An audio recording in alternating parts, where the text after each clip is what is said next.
Numerical 2 गर्नलाई चाहिँ हामीलाई एउटा रिलेसन थाहा हुनुपर्छ। त्यो रिलेसन भनेको रेजिस्टेन्सको रिलेसन हो।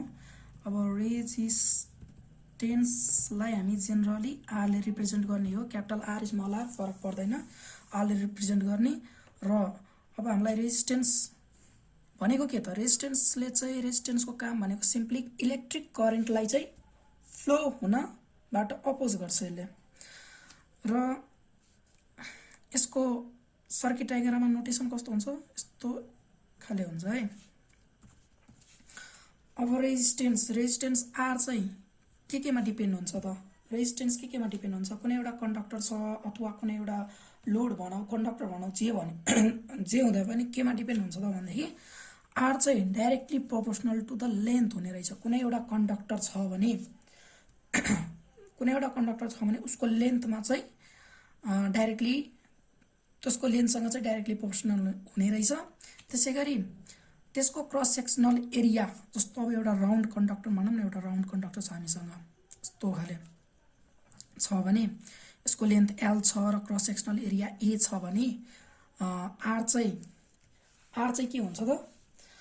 पहिले त लेन्थसँग डाइरेक्टली प्रोपोर्सनल, अनि अर्को कुरा इन्भर्सली प्रोपोर्सनल चाहिँ एरियासँग, क्रस सेक्सनल एरियासँग चाहिँ इन्भर्सली प्रोपोर्सनल हुन्छ।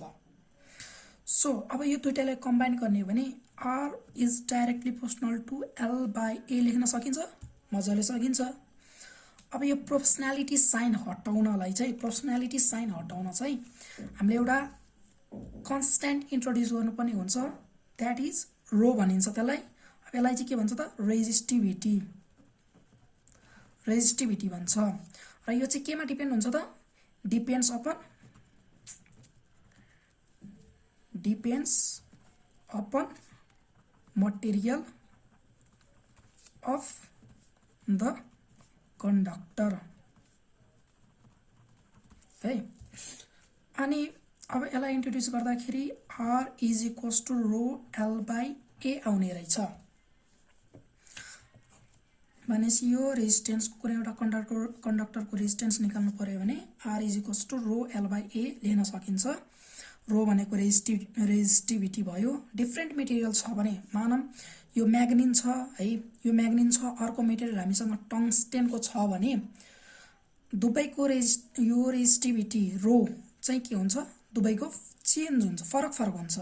चेन्ज होइन कि फरक हुन्छ। यसको छुट्टै हुन्छ, यसको छुट्टै हुन्छ, किनभने मटेरियल छुट्टै छ है। कन्डक्टरको मटेरियल चाहिँ छुट्टै छ, त्यही भएर रोको भ्यालु छुट्टै हुन्छ। सो अब नेक्स्ट थिङ भनेको, मानौँ लेन्थलाई चाहिँ, अब लेन्थमा चाहिँ चेन्ज आयो, एरियाको केही कुरा भनेको छैन, एरिया चेन्ज भएको नभएको क्वेसनमा हामीलाई भनेको छैन भने त्यति बेला लेन्थको रिलेसनमा लेख्दाखेरि एरियालाई पनि के गर्नुपर्ने हुन्छ त? लेन्थमा लानुपर्ने हुन्छ। भनेको मतलब अब जस्तो L1 चाहिँ चेन्ज भएर हैन, L1 थियो रे है।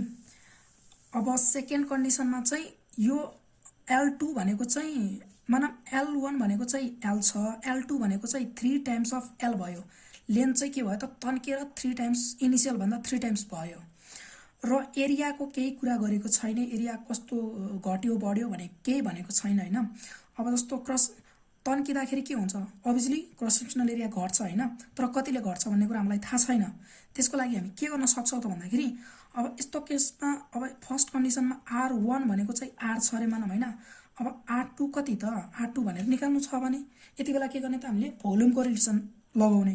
हामीलाई के थाहा छ? Volume is equals to length into cross sectional area भन्ने थाहा छ। त्यही भएर यसबाट चाहिँ हामी रिलेसन के निकाल्न सक्छौँ? Length is equals to V by A. V by A को टर्ममा रिप्रेजेन्ट गर्न सकिन्छ। त्यसै गरी एरियालाई चाहिँ केमा लिन सकिन्छ? V बाई एल को टर्म्समा लेख्न सकिन्छ।